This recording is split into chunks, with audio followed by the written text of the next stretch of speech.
Good morning all of you. तो बच्चों, आज हम पढ़ेंगे, पाठ है आपके सदाचार का तावीज, ठीक है, जिसके लेखक हैं श्री हरिशंकर परसाई जी। और हरिशंकर परसाई जी का पाठ हम पढ़ चुके हैं, आगे पाठ पढ़ते हैं। राजा साहब के पास दरबारी यह बात कहते हैं कि हुजूर, ऐसा कोई तरकीब होनी चाहिए जिससे राज्य के नियम कानून उलटफेर करने की आवश्यकता ना पड़े, बदलने की आवश्यकता ना पड़े और भ्रष्टाचार समाप्त हो जाए। राजा भी उनके बातों में हाँ मिलाते हुए कहने लगता है, मैं भी यही चाहता हूँ, लेकिन तुम लोगों के पास ऐसा कोई उपाय हो तो खोज निकालो। तो एक दिन दरबारियों ने राजा के सामने एक साधु को प्रस्तुत किया, साधु को पेश किया और कहा, महाराज, यह कंदराओं में तपस्या करते हुए एक महान साधक को हम ले आए हैं।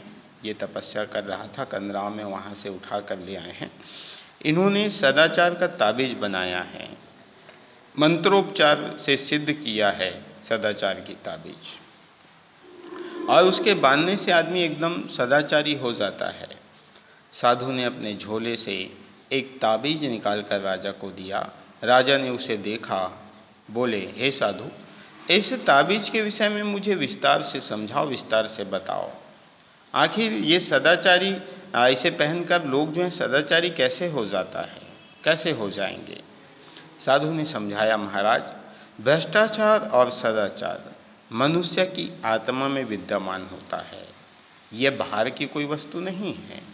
विधाता जब मनुष्य को बनाता है तब किसी की आत्मा में ईमान की कल फिट कर देता है और किसी की आत्मा में बेईमानी की। इस कल में से ईमान या बेईमानी के स्वर निकलते हैं, जिन्हें हम आत्मा की पुकार के नाम से जानते हैं, आत्मा की पुकार कहते हैं। और आदमी जो है उसी आत्मा के पुकार के अनुसार कार्य करता है। प्रश्न यह है कि जिनकी आत्मा में बेईमानी के स्वर निकलते हैं, उन्हें दबाकर ईमानदारी के स्वर कैसे निकाले जाएं। मैं कई वर्षों से इसके चिंतन में लगा हुआ हूँ और अभी मैंने यह सदाचार का ताबीज बनाया है। और यह सदाचार की ताबीज जो है, यदि किसी आदमी की भुजा पर बांध दिया जाए या बंधा होगा तो वह सदाचारी हो जाएगा। मैंने इसका प्रयोग जो है कुत्तों में भी किया है। कुत्तों में अगर बांध दिया जाए तो कुत्ता भी रोटी नहीं चुराता। बात यह है महाराज कि यह ताबीज जो है, यह ताबीज में भी सदाचार के स्वर निकलते हैं। इस ताबीज से सदाचार के स्वर निकलते हैं। जब किसी की आत्मा जो है बेईमानी के स्वर निकालने लगती है, तब यह ताबीज की शक्ति जो है उस आत्मा का गला घोट देती है और आदमी को ताबीज के ईमान के स्वर सुनाई पड़ते हैं, ईमानदारी के स्वर सुनाई पड़ते हैं, और उसके अनुसार वो सदाचार का व्यवहार करने लगता है। और इसी को हम आत्मा की पुकार समझकर सदाचार की ओर प्रेरित हो जाते हैं। यह ताबीज का गुण है महाराज। दरबार में हलचल मच गई चारों तरफ। दरबारी उठ कर अपने स्थान से उचक कर उठ कर उस ताबीज को देखने लगे थे। राजा ने खुश होकर कहा, मुझे नहीं मालूम था कि मेरे राज्य में ऐसे चमत्कारी साधु महान लोग रहते हैं। हम आपके आभारी हैं। आपने हमारा संकट हर लिया। हम सर्वव्यापी भ्रष्टाचार से बहुत परेशान थे, मगर हमें लाखों नहीं करोड़ों ताबीज चाहिए। हम राज्य की ओर से ताबीज़ों का एक कारखाना खोल देते हैं। आप उसके जनरल मैनेजर बन जाएं और अपनी देखरेख में बढ़िया ताबीज बनवाएं। इतना कहता है राजा जो है, तो एक मंत्री उसके बातों को सुनते हुए कहने लगता, महाराज, राज्य क्यों झंझट में पड़े, राज्य को हम क्यों झंझट में डालें। निवेदन है कि साधु बाबा को ठेका दे दिया जाए ताबीज बनाने का। वे अपने मंडली के साथ मिलजुल कर वह ताबीज बनाएगा और हमारे राज्य को सप्लाई कर देगा। राजा को यह सुझाव भी बड़ा अच्छा लगा, पसंद आया, और साधु को ताबीज बनाने का ठेका दे दिया गया।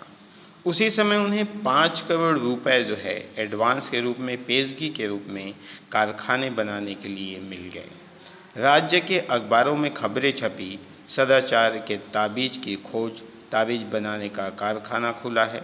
लाखों ताबीज बन गए। सरकार के हुक्म से हर सरकारी कर्मचारी की भुजा पर एक एक ताबीज बांध दिया गया। भ्रष्टाचार की समस्या का ऐसा सरल हल निकल आने से राजा और दरबारी बड़े खुश थे।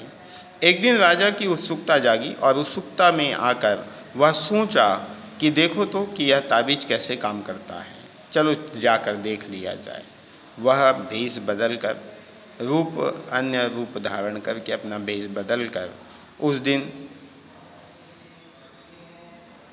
दिन 2 तारीख थी। एक दिन पहले ही तनख्वाह मिली थी और वह राजा जो है एक कर्मचारी के पास गए और कोई काम बताकर राजा जो है उसे 5 रुपए का नोट देने लगे। कर्मचारी ने उल्टे राजा को बहुत फटकार लगाया, डांटा और कहा, घूस लेना पाप है। राजा बहुत खुश हुए। वास्तव में ताबीज जो है बड़ा अच्छा काम कर रहा है। कर्मचारी को ईमानदार बना दिया था। कुछ दिन बाद वे फिर वेश बदल कर उसी कर्मचारी के पास गए। उस दिन 31 तारीख थी, महीने का आखिरी दिन था। राजा ने फिर उसे 5 रुपए का नोट दिया और उसने लेकर जेब में रख लिया। राजा ने उसका हाथ पकड़ लिया, बोले, मैं तुम्हारा राजा हूँ, क्या तुम आज सदाचार का ताबीज बांध कर नहीं आए हो? वह कर्मचारी जो है, बांधा है सरकार, यह देखिए।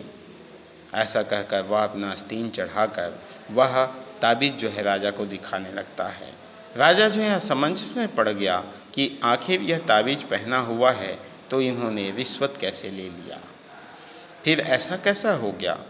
उन्होंने ताबीज पर कान लगाकर सुना तो ताबीज में से स्वर निकल रहे थे, अरे आज 31 तारीख है, आज तो ले लो। अरे आज 31 तारीख है, आज तो ले लो। तो वास्तव में आप सब जानते हैं कि हरिशंकर प्रसाद जी यहाँ भ्रष्टाचार पर व्यंग करते हुए कहने लगते हैं कि जब हमारे पास पैसे हों, जैसे महीने के 2 तारीख को तनख्वाह पहले मिल चुका है और उसी दिन भ्रष्टाचार करने के लिए वह प्रेरित नहीं होता है बल्कि उसे परहेज करता है। लेकिन महीने की आखिरी तारीख को, क्योंकि आप जानते हैं तनख्वाह का पैसा समाप्त हो जाता है, तो कर्मचारी जो है उस ओर अग्रसर होते हैं रिश्वत लेने के लिए, भ्रष्टाचार करने के लिए। तो इस प्रकार से यह पाठ आपके समाप्त हो गए। धन्यवाद।